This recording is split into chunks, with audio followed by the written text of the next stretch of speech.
On today's episode of the Mark Titus Show, Feast Week has come and gone, and I'm going to say it. I'm a victim of recency bias often, and I'm going to be a victim of recency bias here. I think it was the best Feast Week of all time. It was fucking awesome. Maui was incredible. Battle for Atlantis was shout out Oklahoma winning the Battle for Atlantis. I do think that Gonzaga getting upset. Indiana got the brakes beat off them by Louisville. Louisville was a fun story going through the tournament. West Virginia, big upset over Gonzaga. There were great games. I do think that in the end, the Battle for Atlantis was not as awesome as it usually is, but it was still very, very good. The Players Era Festival thing going on in Vegas, which is like the new event that the players are going to get paid off of, and I think as a television product and as like a viewing. As an in-person product, just based off of nobody being there, I would say it was kind of a weird setting. But as far as like the basketball games that it produced, it was awesome. And even things like the Notre Dame Rutgers game, which I don't know how much was on people's radar, but that game was freaking awesome. It felt like every single game that was going on in Vegas went to overtime.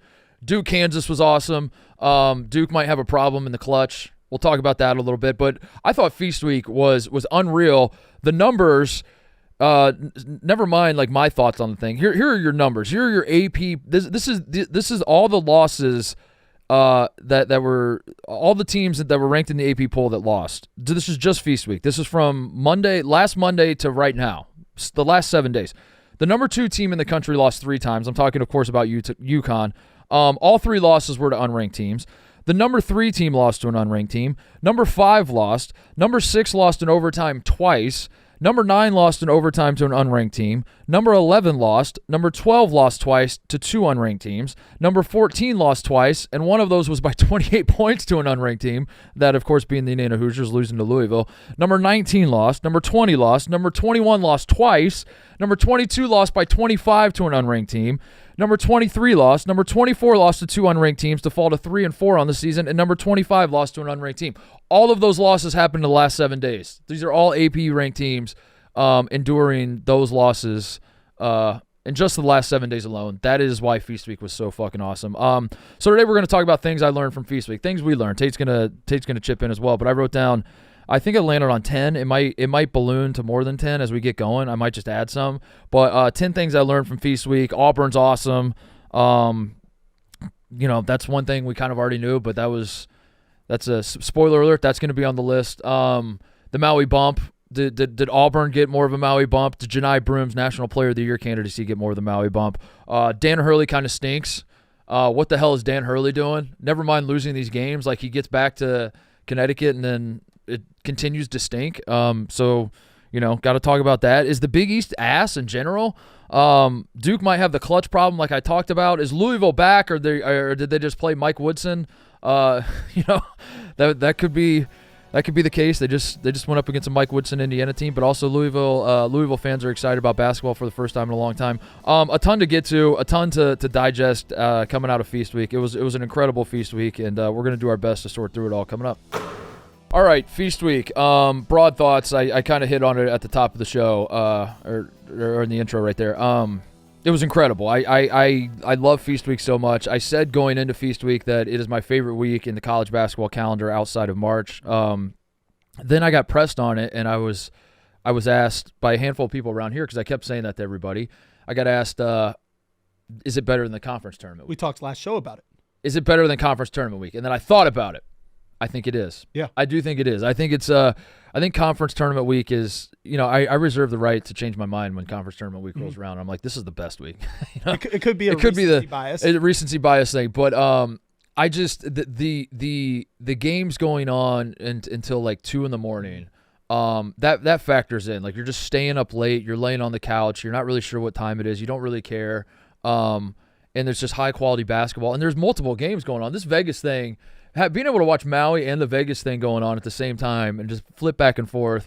All the overtime games that are going on, the numbers, like I said at the top, all these ranked teams losing to unranked teams, it felt like March. It felt like and on top of it all, you have nothing going on. And now I'm a guy who when March Madness rolls around, I neglect all my responsibilities and I lock in on the basketball anyway. But a normal person right. Having the Thanksgiving holiday and having, I know a lot of the country cares about football and you're kind of competing with that and that's pulling your attention away. Whereas when March Madness rolls around, most sports fans just lock in on that. So there is that argument to be made. It's like, how can you keep up with the college basketball when there's NFL going on and it's rivalry week in college football? I understand all that. If you're a college basketball junkie, though, this past week was unbelievable. It was like overdosing on great basketball. Yeah, I think the two biggest differences between conference tourney week and feast week, like you said, number one, you have all the time in the world. Like, what other time in the world can you stay up till 2 a.m. watching North Carolina play basketball? Yeah. You can't do it. You definitely can't do it 2 weeks in a row in March. The second one is, unless you're a huge college basketball sicko junkie, which you are. Yeah. But my point is, early in conference tourney week, there's a bunch of matchups that you're really not too locked into until later in the week. Feast week, starting on the first day all the way through the end, was, oh my God, 6 versus 9, 5 versus 4, 1 versus 12. It was all week. You only get that really on the last couple days of conference. That is true, yeah, because of the way the seeding works out. So the last couple days, you get really excited for the conference tournaments. But by that point, especially with the power conferences, by the time like Saturday, Sunday rolls around, you're kind of moving on past the conference tournament. You're just locked in on Selection Sunday and what the bracket's going to look like and all that. Especially when, hey, this team's already in, this team's seed's already set on that Sunday when the power conferences are playing again. There isn't any of that in Feast Week. But what I've always loved about Feast Week is that, and we talked about this leading into Feast Week, we have the preseason poll. We have some good matchups at the start of the season. You always have the Champions Classic, which is a good barometer. But Feast Week is really when the cement starts to dry, so to speak. And that's probably a bad way of putting it because there's still a ton of basketball left to be played. And teams that sucked this past week can figure it out. Teams that looked awesome might fall off.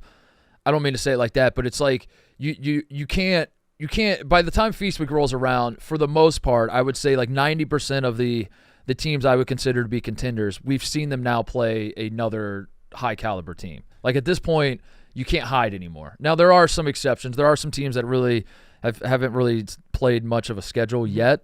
But as a whole, it's like, all right, now we're finally seeing all these contenders playing each other. And as it pertains to Auburn, we had already seen them go on the road and play at Houston. And, they're playing an insane schedule. But just across the board, it's like, all right, now we kind of have an understanding. Duke loses to Kentucky in the Champions Classic. Was that a fluke? Was that, let's find out. They're going to play Kansas, which we'll talk about, and like we'll be able to see what we can make of Duke coming out of this Kansas game. The same sort of thing with Kansas. They beat North Carolina on their home court. First half, they looked awesome against Carolina. Second half, they did not look awesome. They held on to win. What is this Kansas team made of? Let's find out. They're going to play a Duke team. Alabama, we've had questions about. They get to play a tough stretch in Vegas, and we learned some things about them. So I feel like Feast Week is awesome for that because you come out of Feast Week with a little more idea of what to expect out of it's a readjusting of expectations. And I think that, like, if you're a team like an Auburn that comes out of the Maui Invitational and looks awesome, you are – I think you come into this season thinking we could have a pretty good team. You come out of the Maui Invitational saying this team can win a national championship. And there are a handful of cases like that in Feast Week, and that's why I love it so much. I don't know what your list is going to be with what you learned this week, but how do you feel about abolishing the preseason rankings? Because and wait till Feast Week's over they should come out today, Monday, December 2nd, right after Thanksgiving, because when you look at it, the list you read at the top, we're about to see a number 2 team in the country in 1 week's time become unranked. Yeah. Houston lost twice. Oregon's about to jump from unranked to they might be a top 10 team in the country. Yeah. So point being, and I'm sure you're going to talk about this. You've been on the trail of it for a couple weeks now. If we waited till Feast Week and then released the rankings today, there's a clear number 1 team in the country. That's my number 1 thing I learned from Feast Week. Auburn's and they're not going to be number 1. Auburn's the best team in the country, and they should be number 1. I think they could be. I think it's going to be close. I think the vote's going to there's just too much what do they call it, poll inertia, or like, just people that vote the number 1 team, and if you don't lose, you get to keep number 1. But I do think that, like, if you were watching Auburn play in Maui, you're like, this is the best team in the country. Have you ever had a vote? Do you have a vote in any basketball rankings? I have a Wooden Award vote. Mm-hmm. I had I think I had an opportunity to have an AP vote at one point, and then I didn't. So the thing about it is, it seems awesome, but it is a ton of work. Now I'm already watching all the game, but it's like it doesn't feel like it would be that much more work. But then I would sit down and I would think about it, and I'm like, who do I put at 20? Like this. You want to be able to do the top 5 and move. Yes, on. I want to do the top 5. I have very strong thoughts on the top 5. I think like when I sit down and I'm like, all right, Feast Week was chaotic. There's all sorts of games going on. I have to figure out who the 23rd and 24th and 25th best team in the country are. And if I don't get this right. Yeah, Joe from Arkansas is going to be like, how can so you put them over? Mad. They beat them who beat them. And it stressed me out too much. I could do top 5, yeah. I could do my top 5. But you had your chance to exercise your right to vote. I think so. I think I did. But then also what's going on then? No, it's way better. It's way more fun to tear down others than to try to build something yourself. That's way easier. So I don't want to vote. I want to poke holes in everyone else's ballot. You know Fair what enough. I mean? But yeah, my number one thing I learned from Feast Week, Auburn should be number 1. I think if I was betting on it, I agree with you. I do think Kansas. The poll's going to come out today. I do think Kansas will be still number 1, but I wouldn't be. I do think Auburn has a shot. I do think Auburn has a better resume. One, Auburn, like the teams they've beaten now are better than the teams that Kansas has beaten. Nothing against Kansas. Kansas is very good and is if they're number 1, I'm not going to be crying about it. Like they started number 1. They have done nothing to give up that ranking. But Auburn, I would say, has a better resume, beating Houston, Iowa State, North Carolina, Memphis. I know Kansas beat North Carolina as well, but you're basically like Kansas's wins are Duke, North Carolina, Michigan State. I don't think Michigan State's a good basketball team. So you're basically saying, like, is the Duke win more impressive than going to Houston and beating Houston in Houston, beating Iowa State on a neutral floor, beating Memphis, who was unranked, but I imagine Memphis will be ranked today. Mm-hmm. I don't think it is. Yeah. I think Auburn has a better resume. I think Auburn has a better eye test, frankly. Mm-hmm. I think when you watch the two teams, like, Auburn inspires confidence, and Auburn is like if you're a neutral observer of these two teams, you're watching Kansas and you're like, I see the vision. Auburn, you're like, the vision is right in front of my fucking face. It's like you don't have to forecast like Auburn being good down the road. You're like, this team is fucking good. Kansas is like, yeah, I see the pieces. I see if they can get this guy going, if they can, put this together, yeah, they could be a really, really dangerous team. Whereas Auburn, I think, is there. And on top of it all, I think the Maui bump should matter. And I think going to Maui Invitational, where there's 3 top 5 teams, mm-hmm. and winning and doing it pretty convincingly. I know the first half against Iowa State wasn't awesome, but they smoked Memphis. The championship game was the most boring game Memphis. of the entire tournament, because it was just wire to wire. Yeah. So to me, I'm not on an island. I feel like a lot of people that were watching Auburn during Maui had the same thought, but I think Auburn's the number 1 team in the country. I think the advanced metrics say that, the resumes say that, the eye test for me says that. The only thing that doesn't say it is that Kansas started number 1, and Kansas has looked pretty good. And Kansas, Kansas, I don't. And they do have. So Kansas beat Duke, which is the crown jewel of wins. I would say Ken Pom has them at 4, but is 4, like you said, worth beating 5 Houston, 6 Iowa State, and 30 Memphis? Mm-hmm. No, that's a better resume, and they've looked better. Yeah. But Kansas doesn't look bad. So like when I say Auburn's look better, I think Kansas has looked solid, and Auburn has looked fucking awesome. Mm-hmm. And none of this really matters, but at the same time, it matters. And I want the Maui Invitational champion to be number 1. So I would vote Auburn number 1, and I think Auburn should be number 1. And it's not even just like getting carried away with the emotion of the scene at Maui or whatever else. It's like I think they're just like beating Houston at Houston was an incredible win. So and in 2 days' time, on Wednesday, Auburn goes to Cameron Indoor. Yeah. And plays Duke. So if they're not number 1 this week, but they go beat Duke, there's quite literally no possible metric for you to say Auburn has not had a better season than Kansas. Yeah, I could see Kansas still being number 1 when the poll comes out, but if the NCAA tournament started today, which would be crazy if it did. It'd be really crazy. December 2nd. A December to remember. That's what they would call it. That would be fucking crazy. If Auburn wasn't the number 1 overall seed, I would actually be upset. Mm-hmm. I would be upset on their behalf. They deserve to be the number 1 overall seed. Who cares about the first week of December poll? But also, you say who cares, but then also you kind of it's about doing what's right. If we're going to do it, if you're going to put the poll out, it should. Then it kind of matters, So it doesn't matter, but it's also like if it doesn't matter, why do we do it? and we do it because I don't know. It matters in some regard. It matters. It matters to like get the attention of the country and be like, this is the best team in the country. And I think Auburn has proven to be the best team thus far. But the schedule continues to be difficult for them, and we'll see if they can keep it going. Number 2 observation from Feast Week, things I learned. Janai Broom is the National Player of the Year as well. I think he is. I think he has. When we talked about it a couple weeks ago, I said that he doesn't necessarily have the wow factor in the way that Cam Jones might, in the way that Cooper Flagg might, and the way that when Mark Sears is playing well, when R.J. Davis is playing well, when like some of these other top end National Player of the Year contenders, when they're rolling, they not only have the production, which Janai Broom will have the production every time he steps on the floor. That was never in doubt. What I wondered was, will he have your Heisman moments, so to speak? Like that's how the people view the football Player of the Year race. Will he have enough wow moments? Will he demonstrate like I'm not just like grabbing cheap rebounds, and I'm not just doing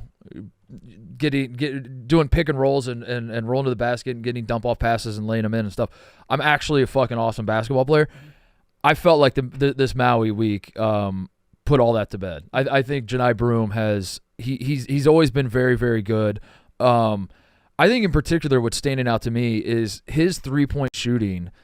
He's always been like a capable shooter, but it feels like he's like hunting threes now. The shot selection is crazy to me. Like he's taking difficult shots and making them. And to me that is I felt like coming out of Maui, he was wowing me at a level I've never been wowed by him, if that makes sense. And I think the concerns of his National Player of the Year candidacy of like, will he be able to?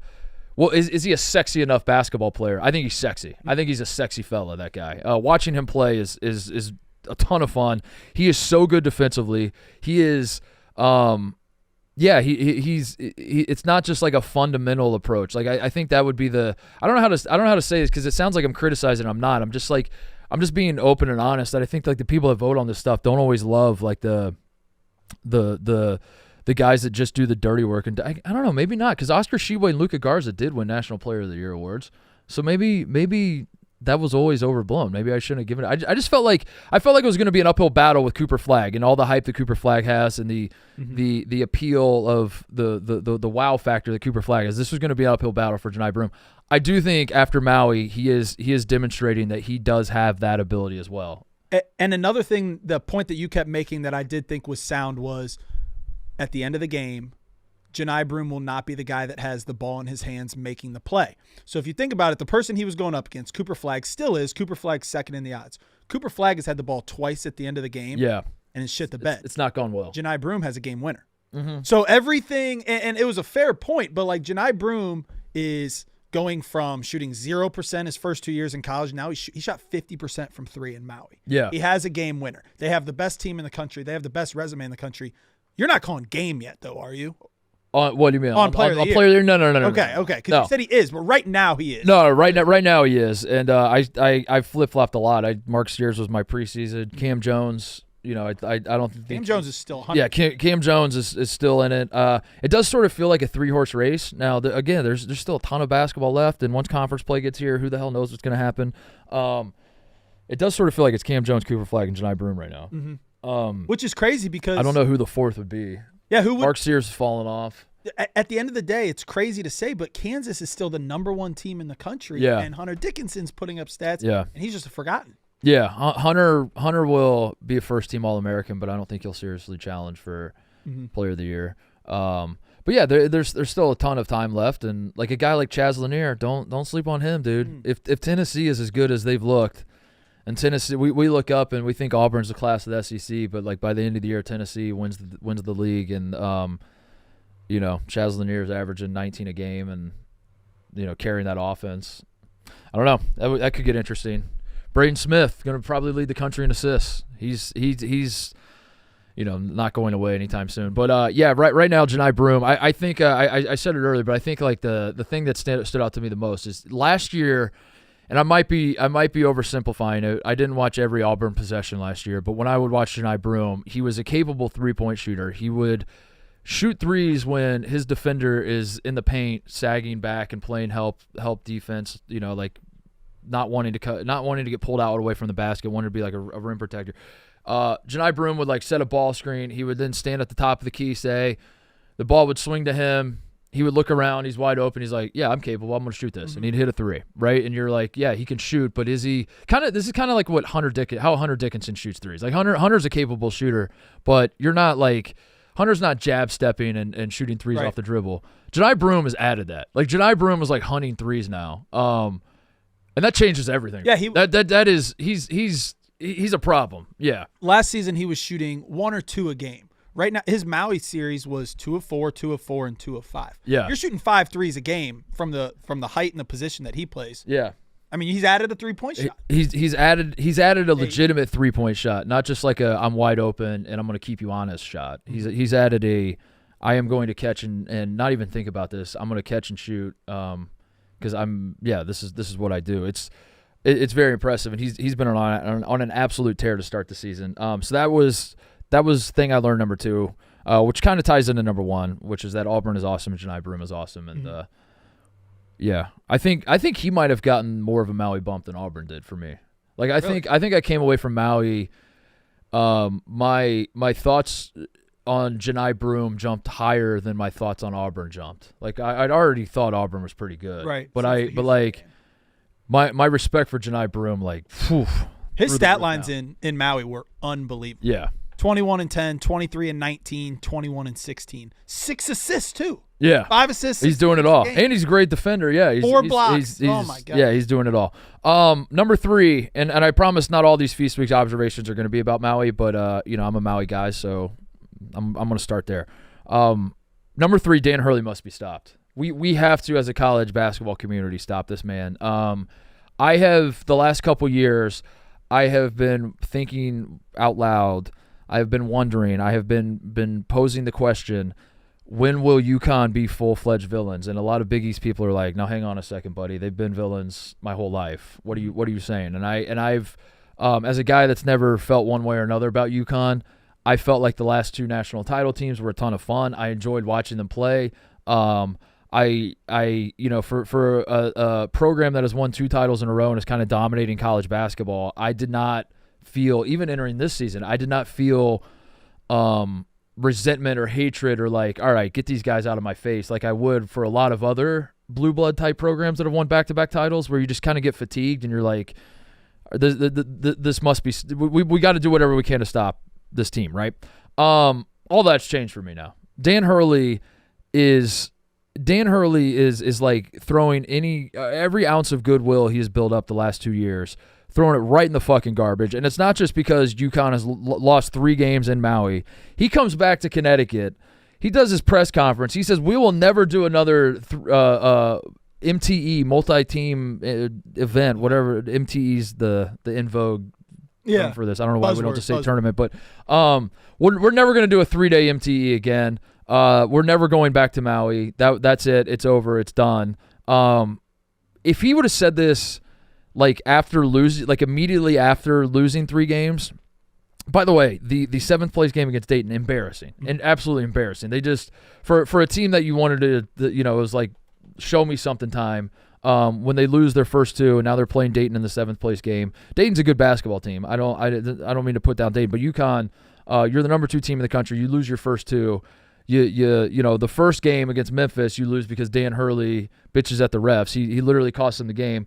You would assume they would bounce back against Colorado, a bad Colorado team. They do not. So you're going into the 7th place game against Dayton. You're like, surely they are going to lock in and find a way to beat Dayton. And the exact opposite happens. And I could see a world where, like, in the immediate aftermath of that, Dan Hurley's in his feelings and says, fuck this tournament, fuck everybody, I hate this. And yeah, I still would have been like, you're kind of being a bitch and get over yourself, but I would have understood it a little more because you're just emotional coming off of all this. This man slept for 72 hours, 48 hours, whatever. Like he had so much time to take a deep breath, flush it down, throw Maui away, use it as a learning experience. Let's pivot to the rest of the season. And then he still just goes back to like, I fuck Maui. I'm never going back. We're never doing another MTE again. He's got to be stopped. He's he's unbelievable. Like the ego on this guy to like he was saying that when they lost to Memphis, and he's like, we're the back-to-back champs. Why aren't we getting every single call? It's crazy. A little phrase for you, Danny Hurley. You currently right now are too big for your britches. His head is so big that he is the most important person in college basketball. But the move he keeps doing that I simply can't wrap my brain around. I love the fire. I love the emotion. That's why his team played the way they did. The move he continues to pull is to reflect, think on what happened, and then double down on his bad takes. It makes like when I get the technical, you fall down, you look like an asshole, you look like an idiot, you're mad. You have time to go realize that you fucked up, and you still come in and you call out the Memphis player for not rebounding properly, and you call out the refs. Next day, you lose again, and the whole world, the entire country is looking at you being like, holy shit, dude, you're really letting your team down. And he still goes into the postgame after 2 losses and says, well, we're just not getting the whistles down here. Yeah. We're not getting the calls. You lose again, you go home, and it's the tournament. It's the format. Everyone played. All 3 teams had to play 3 games in 3 days. And you go 0-3. If you would have gone 3-0, Danny Hurley, that would have been the greatest match. Oh yeah, you would have been like, yeah, this is awesome. We love it. The coolest thing ever. But instead, we're done doing that. It's the refs, it's the tournament, it's the flight out there. UConn was the only team that had a long flight. No one else had to fly. Maui's just right around the corner for everybody else. It's certainly not that their defense is terrible. It's certainly not that the guard play is not good. It's certainly not that Dan Hurley spent all offseason, flirting with the Lakers and having his buddy Woj kissing Woj, floating stories out there, and walking around trying to, swinging his dick, saying I'm back-to-back champ and I'm the best and I'm awesome and I, give me more money and all that stuff. It's certainly not none of those things. It has to be something else. You have switched into like, yeah, you're joking a little bit, you're sarcastic a little bit. When you say it's not that he's saying I'm back-to-back, he is literally saying he is the back-to-back champion, and he should be. No, he said it like multiple times. He's like, what's the point of winning back-to-back titles if I'm not going to get every single call, get all the respect? It's embarrassing. It sucks. But it demonstrates what we already know to be true, which is like when you win, you're cool. When you don't win, you suck and you're a loser. Baby. Because I guess Dan Hurley hasn't really changed. He's always been this way. It's just when UConn was winning, it was, I don't know if. He was fiery, charismatic. It was just like, it was something you couldn't criticize that much because the results speak for themselves. It was like, he's kind of an asshole, but it works. It works for him and it works for his team. So you can't criticize it too much. But now, it's very clearly not working, and he's costing his team's games. He's costed his team games, and I don't know how good this UConn team actually is, and I'm worried about that moving forward because I do think that there is a sense of entitlement from Dan Hurley. Like he can have the entitlement because he's the guy who orchestrated 2 national titles back to back. That doesn't have dick to do with this year's team. That doesn't, and I do feel like right now in the program there is that sense of like we've done it twice. Like all we got to do is get there and we're going to win it again. And maybe in the end that'll prove to be right, and maybe UConn will figure some things out. Boy, what we're seeing so far, they do not look like a very good basketball team. And if we're doing the if the tournament started today thing, they're not in the tournament. They've only beaten like 300 plus KenPom teams. They every team with a pulse that they've played, they've lost to. Colorado is not good. That's a bad loss, and they just do not look like a good basketball team right now. Their coach is off the rails, and like I said, any goodwill that he had built up amongst neutral college basketball fans the last couple of years, where you're like, he can be an asshole at times, but man, I respect his offensive sets. I respect how much his players love him. I respect like how he gets the most out of his guys and how cohesive they are and how good they are defensively. Whatever. I feel like that was a sentiment that has existed these last couple of years. I feel like it's eroded very quickly this year. I'm calling on the good journalists of Stores, Connecticut today. I need you to do something for me, because you remember just a couple weeks ago when he wasn't ranked number 1 in the country. Yeah. And he went on a tirade. He goes, number 3. How could you rank this team number 3? We're back to back. I simply need someone to ask Danny Hurley in his press conference today, when they are unranked in the AP poll, how he feels about not being ranked number 1 in the country. Coach, do you think? Coach, I know you were upset you weren't number 1 a few weeks ago. Are you still upset you're not number 1? You are the back-to-back defending champs. No, the way UConn. From where I'm sitting, the way it felt like UConn got to the level that they're at right now, I'm not talking as a program, the Calhoun years, all that. I'm talking about this iteration of the Dan Hurley UConn. they were an underdog. They were, the famous clip of him in the press conference where he's like, "You better get us now," and they were doing it in the dark almost, Tate, where they're like, celebrate as much as you want out in public. We're gonna shut the fuck up. We're gonna get in the gym. We're gonna grind. We're gonna figure this out, and we're going to be back, right? And like that's kind of how because they. As a reminder, and we talked about this in the preseason where I was like trying to figure out if I think UConn might fall off or not, and I was waffling back and forth. Dan Hurley's first year at UConn was not 2 years ago. It wasn't like he got to UConn and immediately started winning national titles. They were missing the tournament. They made the tournament and got embarrassed. It was not going well for him. And then 2 years ago, he wins the national championship. And then last year, he wins a national championship. And my point is, when the things were not going well, he was the attitude around the program was we are going to take like an underdog approach. We're going to have a chip on our shoulder. We are going to grind every day, and we're going to figure this out. And then they eventually do and have the breakthrough, and that's what made it almost that's what made the part of me that's like enjoyed this UConn run. That's what made it cool for me. It was like you had guys like Jordan Hawkins like sticking around, and he was on like the bad UConn teams, and then his third year I think it was the year they won the title. I think Hawkins was a junior on that team, right? Let me pull this up now. Yeah, you keep alluding to, Danny Hurley went 6-12 in the AAC his first year. Yeah. He went 16-17, 19-12, 15-8, 23-10. Couldn't get out of the first round. Couldn't even make the tournament. Then he wins back-to-back. It was the climb that got him there. Yeah, Hawkins and Jackson and Sonogo were on they were all on the team. Hawkins was a freshman, Sonogo was a sophomore, Jackson was a sophomore. They were all like guys who were on the team that lost to New Mexico State in the first round of the tournament. And the year before they won the national championship. And then they come back, and it just felt like a great college basketball story. And the point of me saying all this is that now UConn is back to like just a normal basketball team. They're not the juggernaut they've been the last couple of years.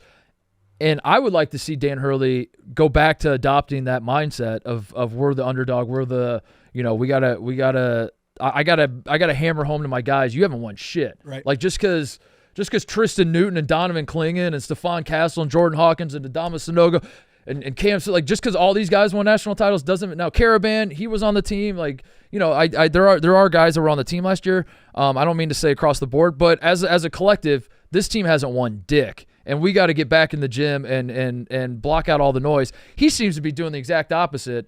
And I don't love that. That's what I was hoping on that long flight home from Maui. Was he going to make everyone wear white T-shirts to practice the next day and be like, you guys have to earn the right to wear UConn back on your chest? No, he took that long flight home and thought, the world is out to get me and I deserve better than this. It's bullshit. And on top of it all, I have a Hawaiian friend, believe it or not. I have a buddy who's my wife knows who. It's a long story, but he's a San Diego State guy who lives in Hawaii, and he's Hawaiian. And anyway, he loves the Maui Invitational as well. And he texted us during the Maui Invitational this year. He watches it every year, and he just texted. He goes, Dan Hurley, not aloha, is what he said. Certified not aloha. And he was like, I'm so glad that they went 0-3, because he this is why you believe in the Maui Magic, because you have a Hawaiian guy texting you that Dan Hurley being a dickhead and having like zero respect for the island and zero respect for the culture and like zero respect for the event and zero respect, just like making it all about himself, and then going 0-3 is not a coincidence. Yeah, it can't be a coincidence. I don't know. That cracked me up though. That on top of it all, Dan Hurley certified not aloha. That's I need that, Cody. I need that graphic out. Just certified not aloha. That's a great graphic. Yeah, but trying to end the. Did you see Matt Norlander wrote an article about Maui? Basically, he's ringing the alarm bells that after Maui, this. So Norlander's he's basically just making the point that like money rules everything, which we all already know, and the Maui Invitational costs these schools like money to go out there, and is it going to make financial sense in the future? So he's floating this idea out there that like enjoy this Maui while you can, because next year's field's not great. I think it's still going to be a good tournament, but yeah, next year's field isn't going to have 3 top 5 teams. And then moving forward as like these NIL the NIL players era, whatever the hell they called that event in Vegas. as stuff like that keeps popping up, and Atlantis is popping up, and it's been around for a while, but like Atlantis is now an alternative, that Maui might not be a viable option for a lot of schools. Like schools might be like, it's not worth the flight, it's not worth the money, it's not worth yada yada yada. And then you have Dan Hurley saying this at the press conference, and as a guy who is a Maui man through and through, Tate, I would be sick to my stomach if we lose the Maui Invitational. It is one of the great college basketball events. I don't say that lightly. I genuinely would be very, very sad. And I understand the world that we live in and that everything is money driven. But again, this is like my biggest flaw in being a college basketball fan is how naive I am and how much I believe in like the old like Mayberry feel of college sports. And I just like I will always be naive and think that we should like schools should like be willing to take a haircut to go to Maui because it's that important to college basketball. Well, and I know that like eventually, money's all that fucking matters to these people, but I would be so heartbroken if we lost the Maui Invitation. One unorthodox method to kind of plug this hole could be that these schools that are losing money could take that money they're spending and put it on the Maui overs. Oh yeah, that was one thing.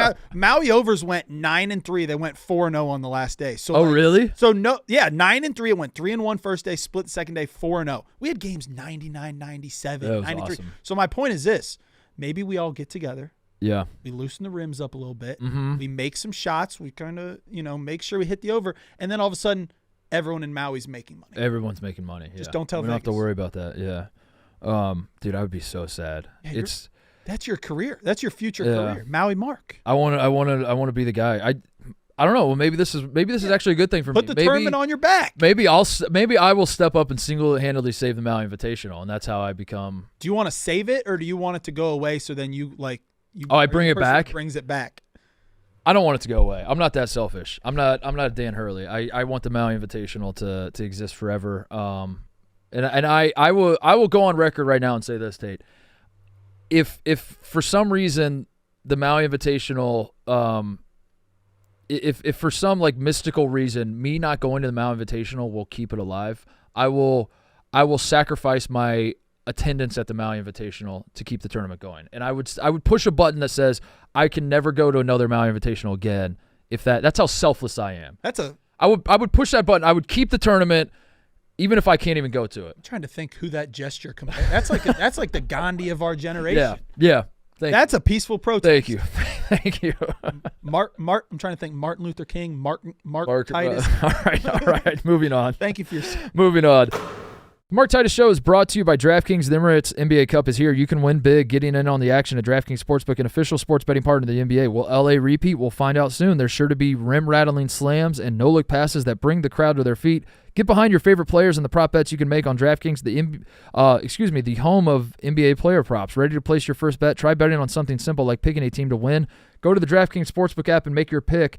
First time, here's something special just for you. New DraftKings customers bet $5 to get $150 in bonus bets if your bet wins. Score big with DraftKings Sportsbook. Every point counts. Download the DraftKings Sportsbook app and use code Titus. That's code Titus for new customers to get $150 in bonus bets if your bet wins. When you bet just $5, only on DraftKings, the crown is yours. Number 4 observation from Feast Week, piggybacking on UConn, the Big East might suck. The Big East as a whole is in trouble. UConn loses. We've talked to death about UConn. They lose 3 straight. Never mind Maui. The only teams that UConn has beaten are 300 plus on KenPom right now. The jury's still out on if this UConn team can beat a team of the polls. If they hadn't won back-to-back titles, we would be very seriously talking about them like not being a tournament team. But I think there's still an expectation that they'll turn it around. And I'm not saying they won't, but as it stands right now, what you have seen from UConn on a basketball court does not say that's an NCAA tournament team, much less a national title contender. Creighton gets blown out by San Diego State. They lost to Texas A&M as well. They did end up salvaging the Vegas thing. They beat Notre Dame to snap a 3-game losing streak. But Creighton's offense right now is just chucking a bunch of threes and hoping they go in. And they lost to Nebraska on their home court, which it was semi-competitive game, but Nebraska looked like the better team from start to finish in that one. They've lost 3 straight. Kalkbrenner was hot out of the gates, but like he's cooled off. If you actually look at like what this Creighton team has accomplished at this point in the season, it is slim pickings. Exactly. As to Underwhelming. as to what they've actually, the teams they've actually beaten and how they've looked against good teams as well. Xavier just got their asses handed to them by Michigan. Villanova, we've talked about. Villanova has a big opportunity with Cincinnati on Tuesday. So this Cincinnati team is quietly, sneakily, very, very good. Mm-hmm. Their offense is unbelievable. But, I would say Cincinnati's one of those teams that hasn't, quote unquote, hasn't played anybody, hasn't really been tested yet. So we'll learn more about Cincinnati. But there's a big opportunity for Villanova. But so far, this season has gone horribly for Villanova. Seton Hall just lost at home by 12 to Monmouth. They are 4-4. They've also lost to Fordham and Hofstra. Seton Hall is terrible. Providence has lost 3 straight, including a butt kicking from Indiana, an Indiana team that is not good. They just got their asses handed to them by Indiana, and their best win so far on the season is beating Doug Gottlieb. That's Providence. Georgetown is 6-1, but the only team that they've played again with a pulse was Notre Dame, and they got their asses handed to them at home. Lost by 21. Butler lost to Austin Peay. Big bounce back beating Mississippi State. Butler did get a huge win beating Mississippi State, but they lost to Austin Peay on their home floor. We're in a situation where DePaul is a bright spot for the conference. I mean, all you really need to say about where the Big East is at right now as the calendar turns to December is that the DePaul Blue Demons are a bright spot for this entire conference. Now, Marquette fans are like, what about us? You're doing great, Marquette. Yep, St. John's, I think, they lose to Georgia. Georgia is better than I think most people realize, but Georgia is not, an awesome team, but they are. Georgia's a pretty good team, so it's not a terrible loss. I still think St. John's will end up being okay. But Marquette and St. John's are probably the only 2 teams I look at right now, and I'm like, yeah, those are definitively tournament teams. Mm-hmm.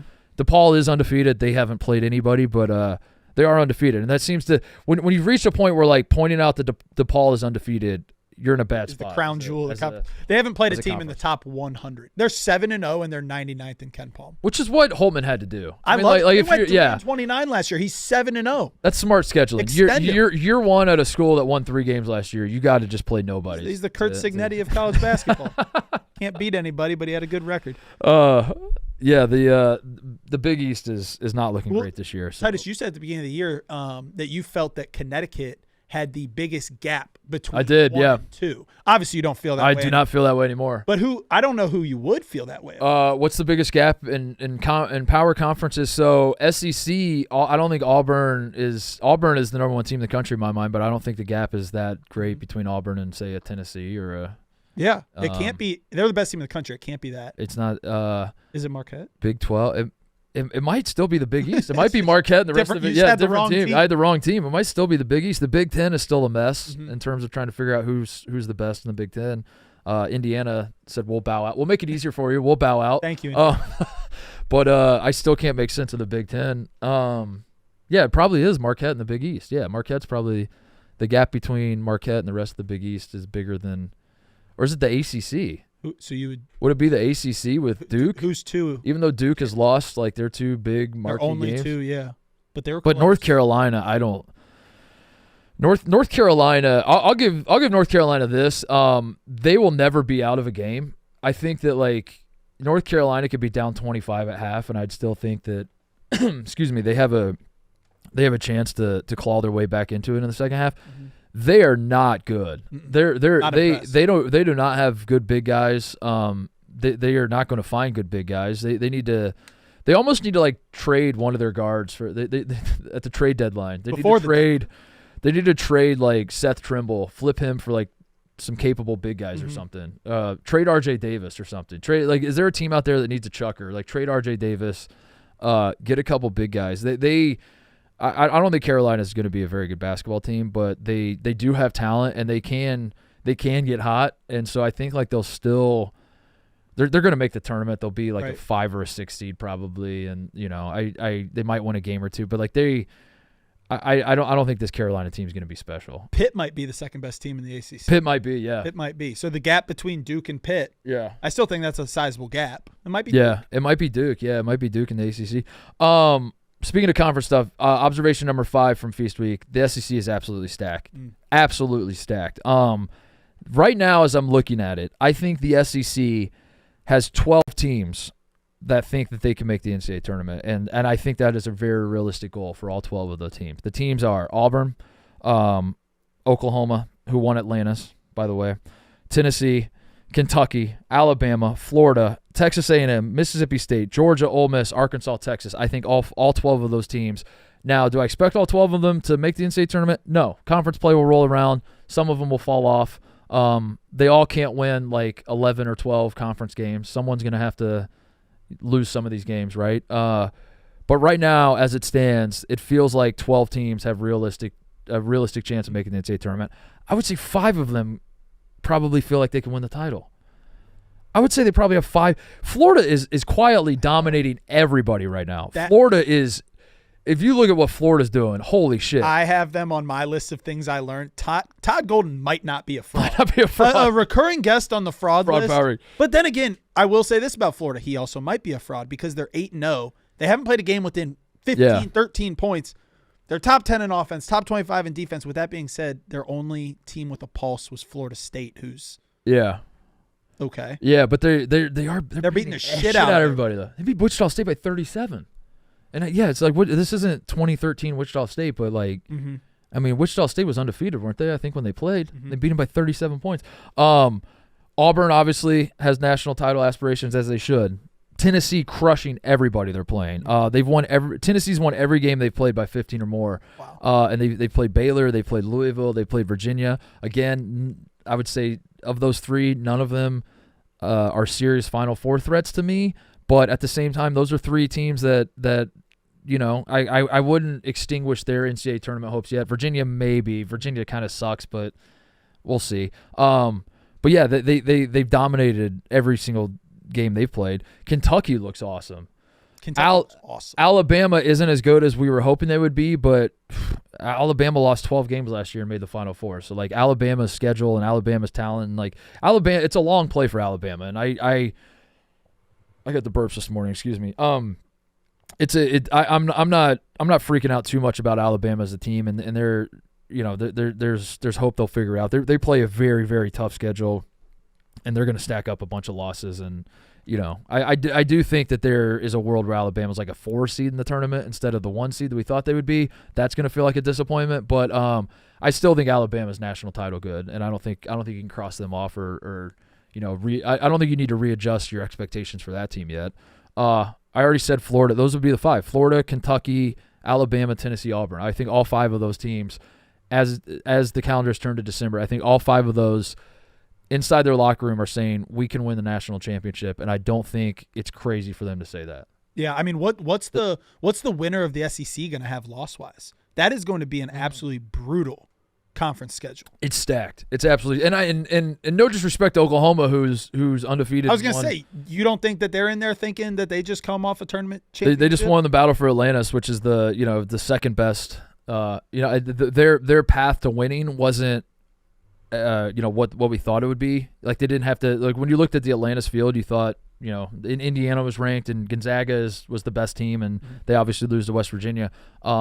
So they didn't have to go through like the ranked teams to get there, but they still won a Battle for Atlantis and are undefeated and looking very good. So maybe there's a world where they can, I don't think that's realistic for them. I think they're going to fall off, but as of right now, you're an Oklahoma fan. You have to love what you're seeing. I think the SEC is stacked, and it's not much of a surprise because I thought they'd be stacked coming into the season. Any comment on the time we were joking around with our tar and feather list and said, who should we fucking cross off day one that would be funny? Well, Missouri lost to Memphis. Looks like Memphis ain't that bad. Missouri's won 7 in a row. Yeah, they're 7-1. Now, they haven't beaten anyone good, but that is funny. That's kind of a funny. Yeah. I wasn't necessarily. Yeah, maybe I was. I was overreacting to Memphis. Memphis. Shout out to Penny, man, because rough off season, and you don't want to crown them too early. There's a lot of basketball left, but they are a very good basketball team right now, and I certainly did not see that coming. I knew they had talent, of course. Like the roster is good, but do you trust Penny Hardaway given what we've seen from him in his coaching career to this point, and given all the off-season news and the off-court shit going on at that school, I did not expect them to be as good as they are this early, but we'll see. I'm really interested to see what happens tournament time with Memphis. Because, they're not going to play in a tough conference. They're not going to play a tough schedule. Their two big wins are Connecticut, which at the time we thought was when they beat Connecticut monstrous. and Maui, you're like, oh, shit, is Memphis a top 10 team? Then they turn around the next day and beat Michigan State. Once again, big brand, not top 20 team in the country. And then they got swiftly cleaned up by Auburn. So they kind of did, yeah. In the end, by the time February rolls around, maybe we'll look back on Maui and be like, yeah, Memphis actually didn't beat anybody good. They don't have anyone else in the top actually aren't that good on the rest of their conference or the rest of their schedule. But they're certainly better so far than I expected them to be. Number 6 observation I had from Feast Week: Arizona's officially on bubble watch. Arizona has lost 4 of 5. They can't guard anyone. They're shooting 31% from 3 as a team. Their best player is a chucker. North Carolina's best player is a chucker as well. Like there are teams around the country that have chuckers on their team.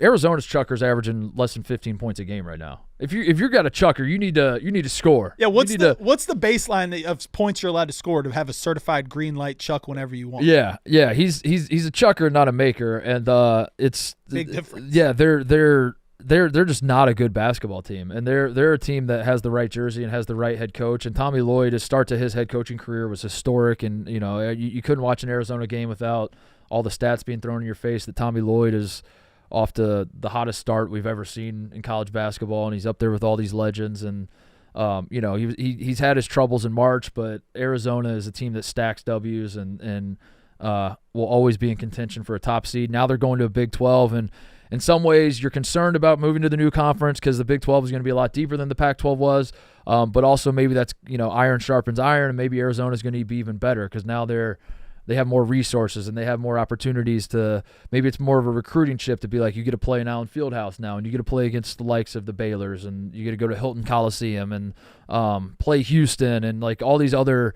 great programs. Maybe that's an easier sell for Arizona. I don't know. This was all the chatter about Arizona going into the season, and they are just not good. They are not a good basketball team at all. They are they're borderline not even frauds because like it's like if you're watching Arizona in 2024 expecting to see a good basketball team, that's kind of on you at this point. Yeah, I think they're a prime example along with UConn as why I said abolish the preseason rankings, because we were all hyped up about them. They won't be ranked today. They're 3-4 and they're officially a bubble team. Yeah. Their 3 wins are Canisius, Old Dominion, and Davidson, who they did beat by 31, and they smoked Davidson. So and really, like all 3 of their wins, they look dominant. But that's kind of how it seems to go for them, is that like when they're playing an inferior opponent, they can get up and down, and the tempo overwhelms lesser opponents. But when you're playing good teams, they have not looked good really at all. Including at home, they had a big home match. I mean, it's everywhere with Caleb Love right now. He's not who we thought he was, and they need him to be. Scored 55 points at home. 55 points for an Arizona team that gets up and goes and scores a ton of points, and they're trying to score. Tommy Lloyd's ideal final score is like 95 to 81. That's how he wants to win like every game, and they scored 55 points. And the teams they're doing that 95 to 81 to are their wins against Canisius and Old Dominion. Yeah. So I mean, I'm looking at this Arizona team going to the Big 12. Like on the one hand, they have a lot of opportunities. There are a lot of great teams in the Big 12, obviously, and you can steal a couple of these wins and fix the resume quickly. On the other hand, you could lose a lot of these games. Yeah, it's not getting easier. It's not the road ahead is not looking easier at all. Yeah, UCLA game coming up December 14th in Phoenix feels like a semi must win. I said the Duke game was a must win, and they looked like ass. They looked like ass. The UCLA game feels like an even bigger must win, I guess. That's a game they like Duke. Okay, you lost to Duke, and we were both really high on Duke. UCLA, you have to beat UCLA. Yeah. Yeah, they do. Yeah, I mean the rest of their non-conference schedule is not good. This is the last opportunity you have in the non-conference to show something. What else we got here? Number 7 on my list of things I learned from Feast Week. The Duke cold-ass white boys are addicted to spin moves with the game on the line, and this might be a problem. Yeah, this might be a problem. I had something similar. Cooper Flagg has no clutch gene. Cooper Flagg might not have a clutch gene, but then Conklin-Nipple did it too. Yeah. And now I'm worried about the is Shire drilling that in the practice? breed of cold-ass white. boys at Duke right now, who I've loved to watch, and I do think are super talented. And I'm still very high on this Duke team, but both of their losses have ended the exact same way. Yeah, glass still full. They have 2 losses against teams that'll probably be top 5 in the country today by a combined 8 points. But in both games, Duke has had the ball late with a chance to win. Mm-hmm. Cooper Flagg, 2 turnovers. Concanipple turnover. Mm-hmm. You're going to have to beat one of those. You're going to have to win a game like that 4 or 5 times in a row to win a national championship. It's true, yeah. Unless you're UConn the last couple of years and when they just beat everybody. That's true. Beat the hell out of everybody. But, yeah, you're right. Conventional wisdom says at some point in the tournament you're going to be stuck in a close game and need to make some plays down the stretch. And early returns on Duke, not great with the clutch situations, which isn't to say like, you don't have to win every close game, but it's not that they're losing these games. It's not like, we're nitpicking and it's like, aha, you lost to, like you said, you lost to 2 top 5 teams by one. Did they end up losing by 1 possession or did they lost by 3 and 5? Yeah, 3 and 5. Well, it felt like Kentucky was closer than 5. Essentially, you lose 2 one-possession games to 2 top 5 teams, and that's obviously not the end of the world, but it's more like how it happened. And they were carbon copies of each other. Yeah, that was so weird. That's the concern. And you wonder, like, moving forward, is John Shire going to draw something up other than just like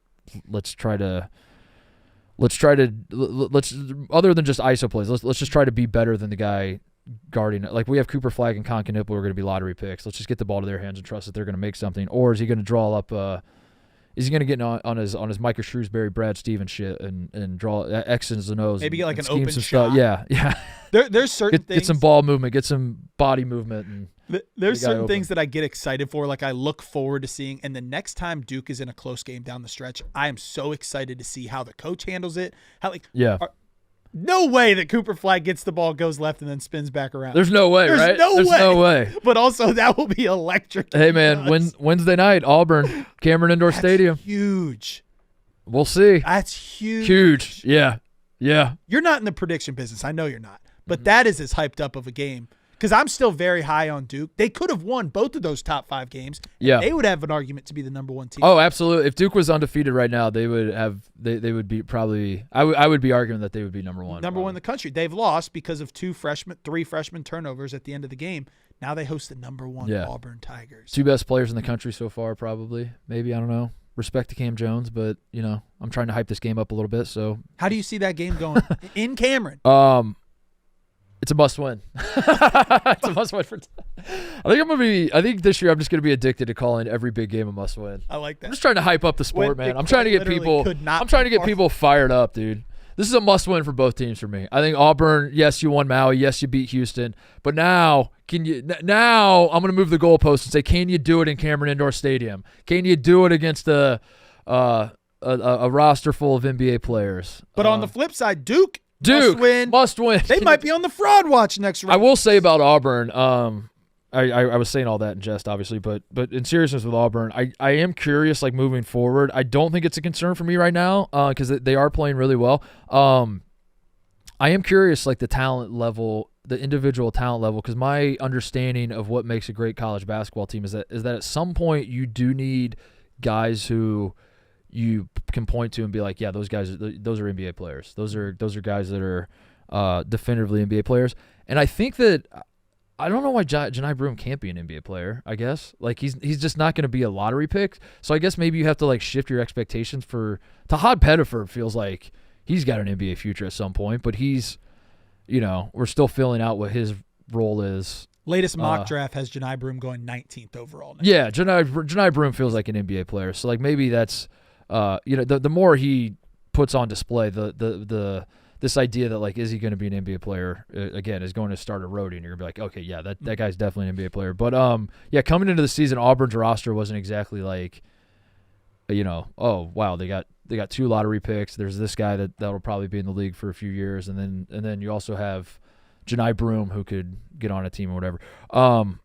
So yeah, I'll be curious to see as the season progresses on an individual level. But I think all their players are fucking awesome. They're all whether I don't know, but I say this as a guy that to be completely honest, I don't pay a ton of attention to what the mock drafts are saying, but I as I'm watching Auburn, I'm like, I don't know who stands out to me as like that guy will be in the NBA in 7 to 10 years, which feels different than a lot of the other teams that have won national titles in the past. But having said that, they have so much length and athleticism, and it could be a deal where like right now maybe it doesn't feel like that, but like as Auburn goes on a tear, you look at by the end of the season and the draft comes around, they do get like 4 guys drafted because they proved how good they are. And Janai Broom, his draft stock is only going to keep going up as he continues to play. But yeah, Wednesday night's going to be absolutely awesome. I can't wait for that game. That's gonna be so good. What else? I had 3 more. I'm not panicking about Houston yet. No, I have that on my list. That might be. Houston's 4-3. They were a team that felt like they could be the best team in the country. We came out of the Auburn game thinking maybe there's a world where those were the 2 best teams in the country. They have now lost to Alabama and San Diego State since then. They lost to Auburn, obviously. Both of those games were in overtime, though. I think San Diego State is sneakily going to be very good. I think San Diego State lost at home to Gonzaga. The big guy, what's his name? Magoon Gwath? Magoon Gwath? What a name, dude. The big guy on San Diego State was in foul trouble against Gonzaga. I'm not saying they would have won anyway, but like I think San Diego State has a lot of good pieces, and as the season progresses and Dutcher gets his fingerprints on these guys a little more and sprinkles his San Diego State culture on this team, I think they're going to be very, very good. And they look pretty good in Vegas. So I don't think that loss is, San Diego State's unranked, and it feels like maybe that's, you see a team like Houston lose to an unranked team, it feels like it's bad. I think that loss is going to age fine. Alabama's very good. Like I don't think losing Alabama in overtime, there's no shame in that. I think Houston is a few bounces of the ball away from being undefeated. They are 4-3. That's not how it works. I'm not saying that they, but I'm saying on the macro level, I think that Houston, they are still one of the best 3-point shooting teams in the country. They are still playing incredible defense. They're not putting these teams away like you would want to see them put them away, but the culture's still there. They still have players I believe in. The things I might be concerned about, Jawan Roberts is 6'7", and he's their big man. He's he's an awesome basketball player, but I do get concerned about size with them. And number 2, I don't know about their bench. Arsenault is like the one guy on the bench who can score, and he's coming off an Achilles injury, and I don't know how deep Houston's going to actually be as the season progresses and how many guys they can trust on the bench. But anyway, right now I'm not panicking about Houston yet. I still think Houston should be considered one of the best teams in the country, even though they're 4-3 out of the gate. Yeah, I think that's the other thing I'm most looking forward to seeing in the AP poll today is there are 2 teams coming out of Feast Week with 3 losses now that we didn't see that coming. Yeah. UConn, who I think is going to drop all the way out because they've looked bad, and Houston, who's now 4-3. Where are you putting Houston if you're a voter right now?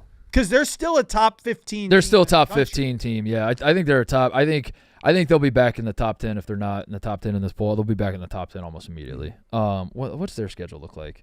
Who's Houston got?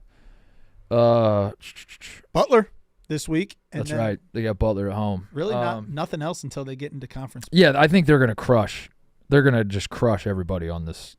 I think Houston might be my pick to win the Big 12 still. Even with Kansas and I guess it's just Kansas kind of. Arizona's fallen off now. Baylor is. I don't think Baylor's going to win the league. West Virginia's fun. West Virginia is a fun team, but they're not going to win the league. I got something crazy for you because I was thinking to myself, that's actually a pretty good bet. Houston is 4-3. I would like to see what their odds are because that'd be something nice to jump in on.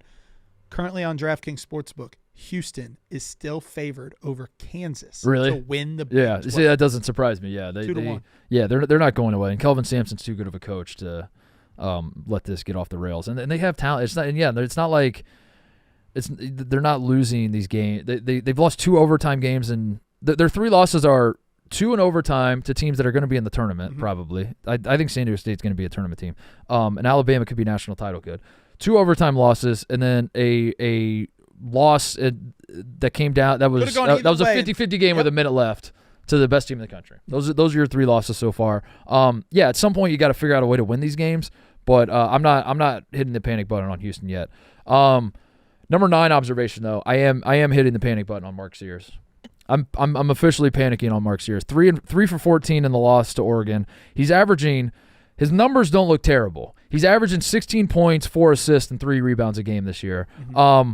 But he's shooting 28% from the 3-point line. He's shooting 35% from the field. That's down from 44% from 3 last year. He went from 44 last year to 28 this year. He was 51% from the field last year. He's 35% from the field this year. There is not a single statistic that Mark Sears has improved this season. In a season where it felt like, yes, he does have a target on his back more, but he also has more talent around him. The team's better. Free, right? It should be more free. I feel like he's pressing. I feel like I don't want to say it's all mental, but there's something very obvious going on where, like, Mark Sears, when you watched him last year, the game was just coming to him. He was playing loose. He was playing free. It felt like he was having fun. It just feels so disjointed, and he's out of rhythm. He's thinking too much. He had the 0-point game earlier in the season, which was an absolute head scratcher. I think there's something weird going on with Mark Sears, and I don't know if it's the expectation. I don't know if it's guys like me saying he's going to be the National Player of the Year. I think I still trust Alabama as a team, and I think they'll eventually figure it out. But Alabama is not going to win a national championship unless Mark Sears plays like a National Player of the Year caliber player. And so far this season, he has not come close to that. Despite he's still averaging 16 points a game, but if you actually watch these games, like, he has not looked like the best player in the country really at any point this season. Yeah, I mean, obviously I'm still in on Alabama, but coming into this season, the talk was, like, should they be number 1? They're as deep as anyone in the country. Mark Sears is probably the best guard in the country, best player in the country. Yeah. Very underwhelming start to the season for everyone involved. Yeah. I'm officially worried for the Mark Sears National Player of the Year candidacy. I think it's very close to it's got one foot in the grave. We'll put it that way. He could still be an All-American. He could still turn around, but because it's like, on the one hand, this is a small sample size, but it's supposed to work the other way. Like, in my mind, you come out of the gates hot, and then conference play rolls around, and you're playing teams that are familiar with you, and the stats take a dip a little bit because you're playing against defenses that know you very, very well. He starting out cold is not good, and it's just and it's not just that he's starting out cold. It's like when you watch the game, like these high profile games that Alabama's playing in, that's the problem for me. Is like he's still averaging 16 points a game, but he's not doing it against the good teams, and he's not like the Purdue game. You watch that game, he was MIA for the first 12 minutes of that game, and it's like if you're going to be the National Player of the Year, if you're going to be the All-American, if you're going to be the leader of the best team in the country, you can't do that, and he's doing it way too often right now.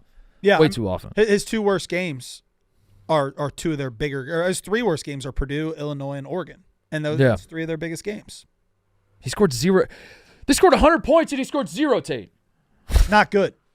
Yeah, 3 for 14 against Oregon. Bama loses to Oregon, and yeah, I don't know. I'm not panicking on Bama as a whole yet, but Mark Sears, the idea of Mark Sears being the best player in the country is I'm officially smashing the panic button as we're in the first week of December.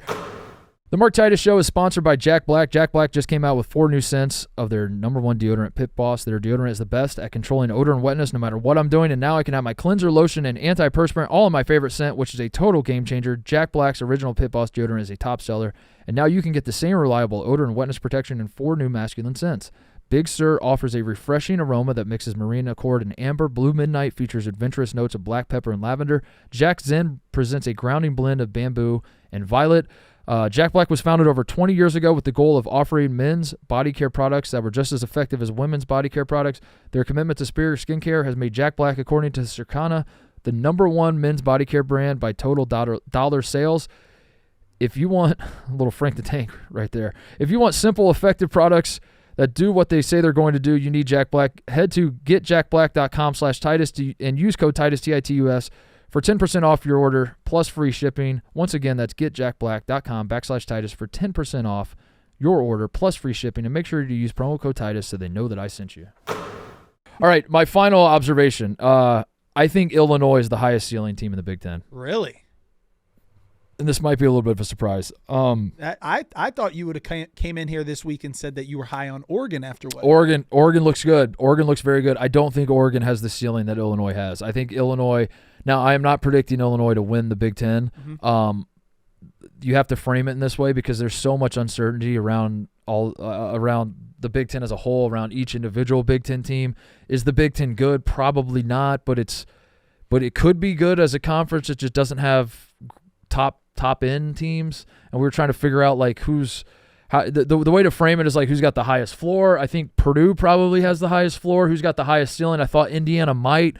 That's not the case anymore. Mike Woodson is trying to get fired. It feels like Mike Woodson is like, yeah, you know what? Fuck it, I'll get fired. Yeah, I'm down here in the Bahamas. Why don't I just go gamble instead of at the casino instead of getting my team ready to play? He is firmly on the hot seat after that performance from the Hoosiers in the Bahamas.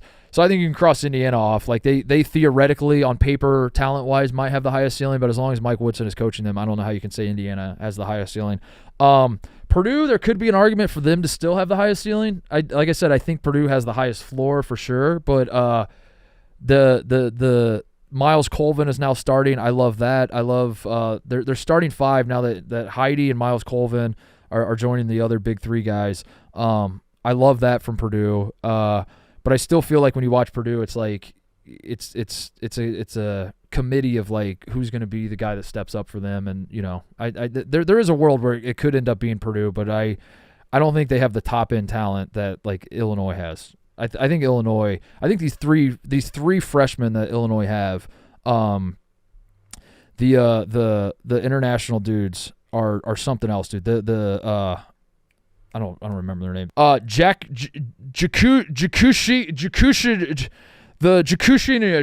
point guard, the 6'6" point guard freshman. Avicic, the Big Z, who he played his brother. The context for this, if you didn't watch the game, Illinois played Arkansas, beat the shit out of them, and these freshmen, Will Riley coming off the bench. Avicic, who's the brother of Big Z, who played for Cal at Kentucky and now plays at Arkansas. He's a 7'1" kid that can do it all. And then Kasparis, the freshman kid. Kid. We'll just call him that. Aside from Will Riley, these names, Illinois has the toughest name pronunciation team in the country. Tough, yeah. They're a top. I was gonna say Ken Palm's got him at number 1 in name pronunciation. Pronunciation. But these 3 freshmen, they're all very, very skilled. They are all very long. Kylan Boswell, who I think at Arizona, Kylan Boswell, when you catch him on the right night at Arizona, you're like, this kid's gonna be an absolute star in college basketball. He had some stinker games. I think there were times where you'd watch him and it'd feel like he was in his own head. I think his talent is evident, and he's a very, very good player. It's just can he manage like the mental part of the game at times when I watch Kylan Boswell. But he's super talented. The kid they have from Indiana, who I don't know how to say his name either. Richus. Ben. First name Ben. I don't know, man. I don't know how to say these guys' names. That's a problem, and I apologize to all of them, and I apologize to Illinois fans who are like, "What the fuck, man? How are you going to say that you love our team and you don't know how to say our guys' names?" That will change by the end of the year. I haven't been paying a ton of attention to Illinois basketball. They were not on my radar in the preseason because of all the roster turnover. They are officially on my radar, and I think Illinois. I came away from watching Illinois play Arkansas, and I said Illinois has the highest ceiling in the Big Ten. I don't know if you can count on all these freshmen to play this well consistently through the year. I still think there are questions, but if all of them are locked in to that extent, I think Illinois could be the best team in the Big Ten. And there are a lot of candidates, though. I think Wisconsin feels like they could be up there. I think UCLA is still in the mix. They haven't really played anybody yet. And they played New Mexico and lost, but they're beating the shit out of the team, all these other teams. Oregon, like you said earlier, but I think when you look at like the top end talent of like kind of what I was saying about Auburn, of the questions like, do you have dudes that can play at the next level? I think Illinois got those dudes. I still think the Big Ten, like you've been saying all year, they're not going to have the top end national champion, but I think their 1 through 8 is as competitive as anyone in the country. Yeah. Like if I close my eyes right now and you told me that, Michigan or Ohio State, who might be 7 or 8 in the country, they can also beat anyone in that conference on any given day. Yeah, Michigan is another team that I'm curious about. The 2 7-footers, I don't know how I feel about that. Mm-hmm. Danny Wolf and Golden, who Dusty May brought with him from FAU. He's starting the 2 7-footers together, and man, they beat the shit out of Xavier. I'll say that. I think Ohio State. We had boy. You're both of us are probably going to talk today a lot about the football situation. So we don't need to talk about that. But remove that from the equation, and losing to Pitt in that manner. It was on my list of things I learned, like an absolute like pinpoint. Fouling 3-point shots is bad. That is bad. It's bad. It's bad, not good. So we were up 86-80 with a minute 30 left, fouling a 3. We were up 4 with 7 seconds left. Same dude fouls on a 3. Yeah. And I'm just picturing, like, after the game, the Buckeyes just lost it. That's going to be a huge game looking back. Ohio State. Pitt, huge game, yeah. Huge. And Jake Diebler's in there talking to his room of players that have been playing basketball for 20 years of their life. And it's like, all right, guys, let me teach y'all a golden rule of basketball. Don't foul a 3-point Don't shoot foul twice in the last 90 seconds of overtime. Devastating. It was a tough weekend to be a Buckeye before the football game even kicked off. Back-to-back days of walk-off threes, losing to the Blue. Yeah, that's true. That's true. Yeah. No, but I still think Ohio State is basketball. Obviously, I'm talking about. We're a tournament team. We got to make it. We got to make the tournament. We're a tournament team. We have, and I do think the declarations early that we have the best backcourt of the Big Ten. I don't think that's definitive. Especially John Tanji is like playing like a first team All-American right now. Mm-hmm. And Purdue's guys will have something to say about that. But I do think that an argument could be made that we have the best backcourt of the Big Ten, and I still like our pieces, and we're shooting threes well, and that's how you got to win in modern basketball. And I like how we're constructed. I don't think we're going to win the Big Ten or seriously compete for winning the Big Ten, but if we make the tournament in year one with Jake Diebler, I'll be happy. I'm getting a little nervous on the tournament front. Obviously, beating Texas game 1 is we need Texas to be awesome. And they've won every game since then. My problem is this: when you look at what we're going to get in the non-conference, we got pretty handed our ass by Texas A&M. Yeah. We lose to Pitt, which would have been another big one. Our only 2 other non-conference games are Auburn and Kentucky, which I think we're going to lose both of. Yeah. And so then we're going to be sitting there. It's going to be the middle of February, the middle of January, and you can take your lumps in this Big Ten. Yeah, that's the problem. We can't have bad losses in the Big Ten, because then you're going to look back and say, oh, well, we beat Texas on the first day of the year and they were without one of their best players. So I'm getting a little nervous for our Buckeyes. I would have felt great today if they just wouldn't have hit the buzzer beater. I know. We had to beat Pitt. But we can. I don't know, man. We can beat Kentucky. We can beat Auburn. Fuck it. We can win one of those 2. One of those and we're in. And you can lock it up. Yeah. We just win one of those. We'll be all right. But yeah, that was my takeaway from watching Feast Week. I think Illinois. That was something that I was curious about with the Big Ten was who's got the highest ceiling. If we're trying to find a team that could theoretically win the national title, I still think it's way too early to say that about Illinois. Mm-hmm. But I think they might be the best hope, just in the sense that I think they have the highest ceiling, and if everything goes according to plan with Illinois, they might be the conference's best hope at making a Final Four or winning a national championship, which I don't think they will. So that's where we're at as the Big Ten. What else? Would you have anything else? You covered some sort of about everything I said. The only other thing I had was, and maybe you need to ask White Boy Rick or your dad, but I would love to hear from Indiana people. I think Indiana's a football school. Definitively a football school, yeah. 1-2 at the Battle of Atlantis.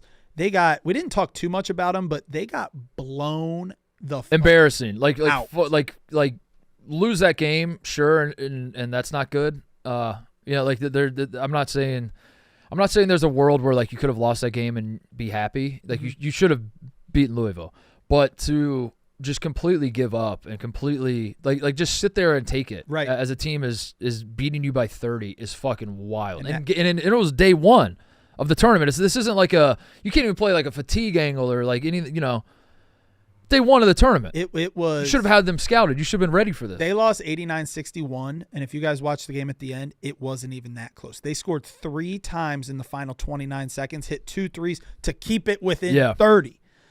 And then they follow it up the next day, and I just think if your coach has some fire, if your coach has the locker room on his side, you come out and you realize you got embarrassed in day one, and you come out and you play with that energy the next day. They were down 20 at the half to Gonzaga and gave up 57 points on day two.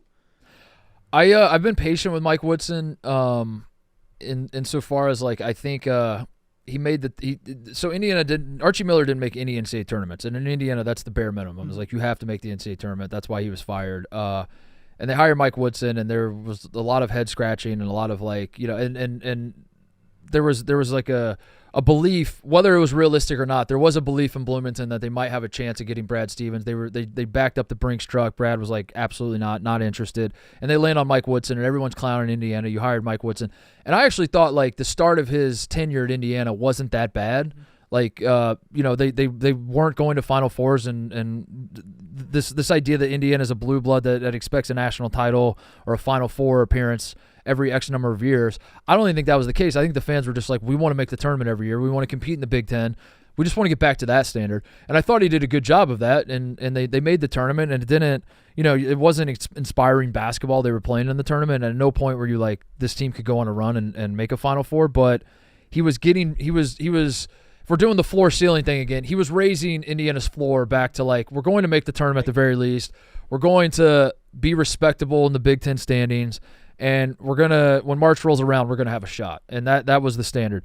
And then last year, Indiana was not good. And Indiana, and there were a lot of times where you're watching it and it did feel like coaching, and you're wondering, why are they playing all these big guys together, and why are they playing this antiquated style of basketball? And on top of it all, Mike Woodson does have doofus face, and that doesn't help. And when things are going horribly wrong and you cut to the bench and Mike Woodson just got the 1,000-yard stare of just like, what the hell is this? Where am I? What planet am I on? That doesn't help. But I was patient in that I thought this year was the prove it year. This year, like, you had Trace Jackson Davis on your team for a couple years.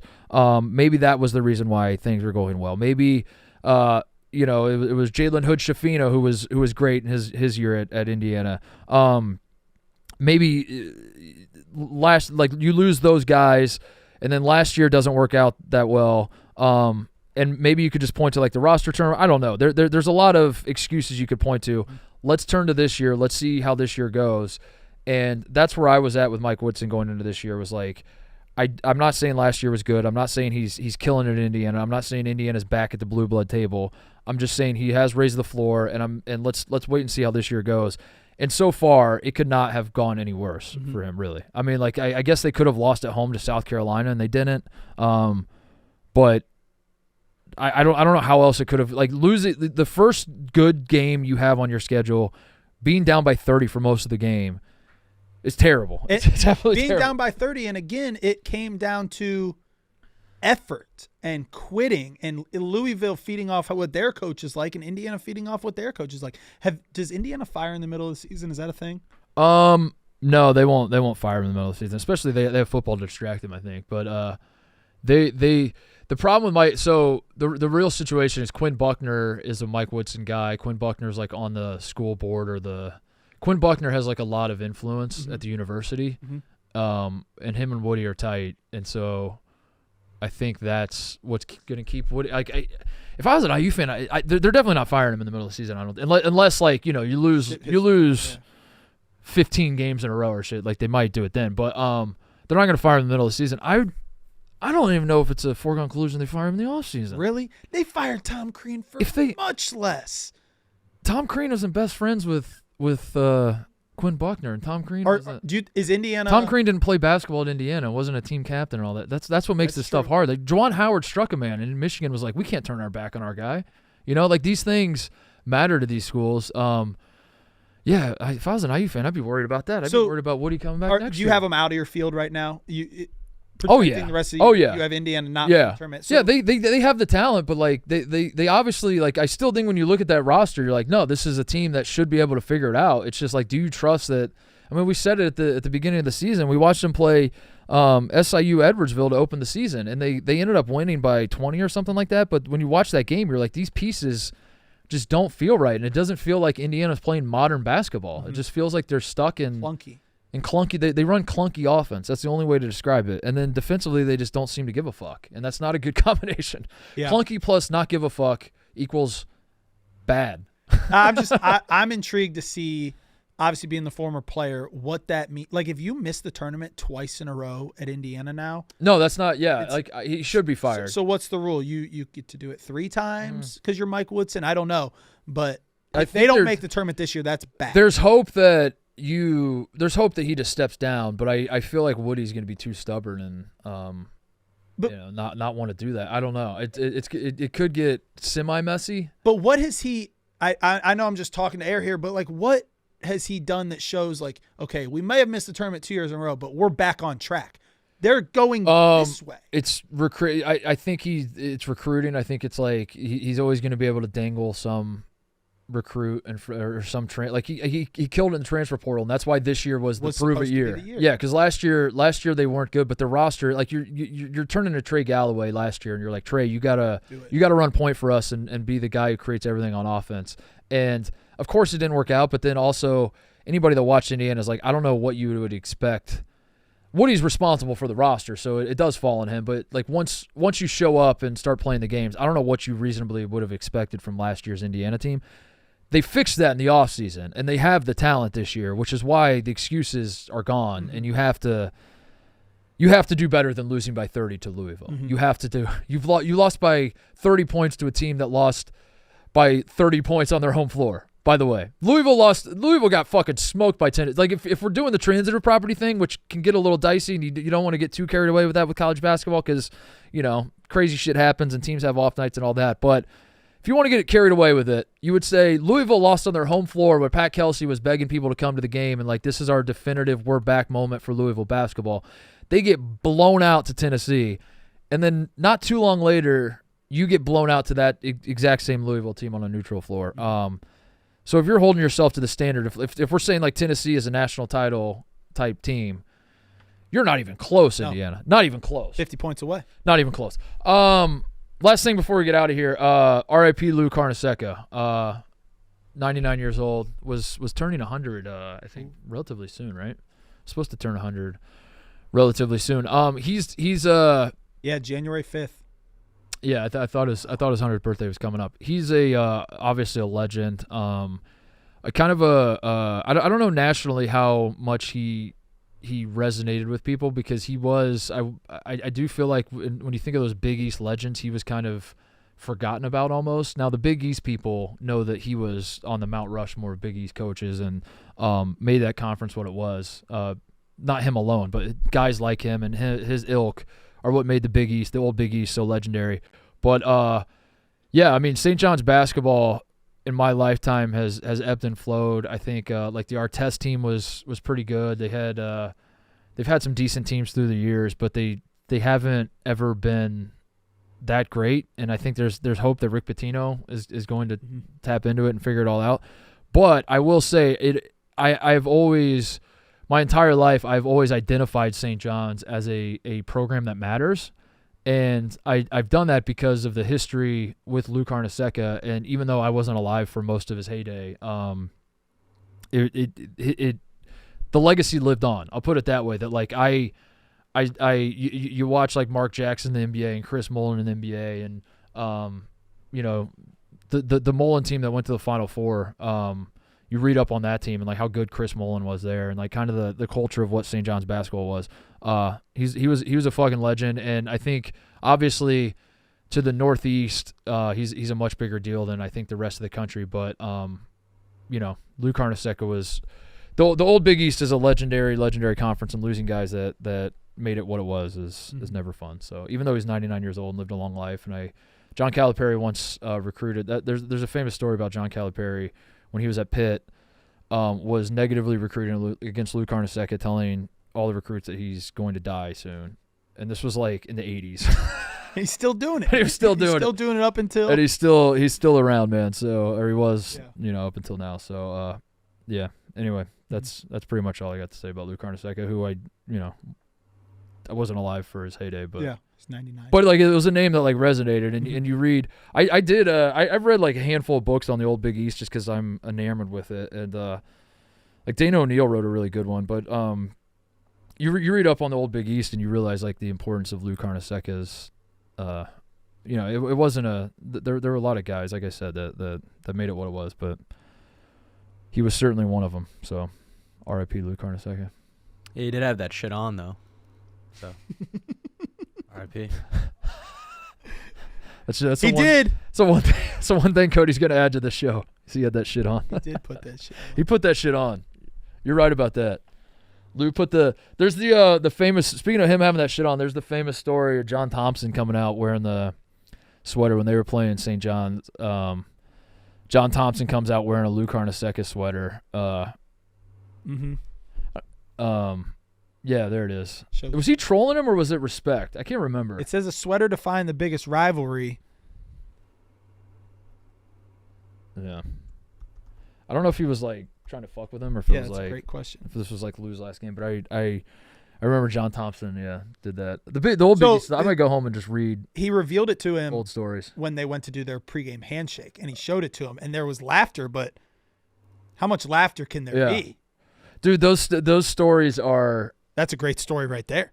The stories about the old Big East and about these guys like meeting in boardrooms to discuss like adding new members or to discuss like the direction of the conference are unbelievable. I could listen to them all day, and I might do that. I might just go home and just read stories about Lou Carnesecca and John Thompson and Jim Boeheim. Lou Carnesecca said after Jim that Calhoun. game, "I didn't mind him upstaging me with the sweater, but he beat me that day, and that really hurt."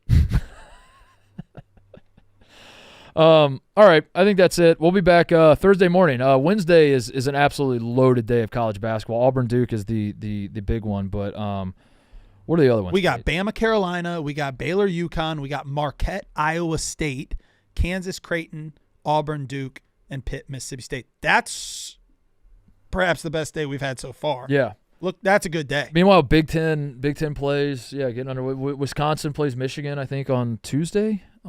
Tuesday night. I think Michigan's going to Wisconsin. Ohio Cincinnati's State, Maryland on Wednesday. Cincinnati's playing Villanova. A lot of great basketball coming up this week. We'll be back Thursday morning talking about it all. See you guys then.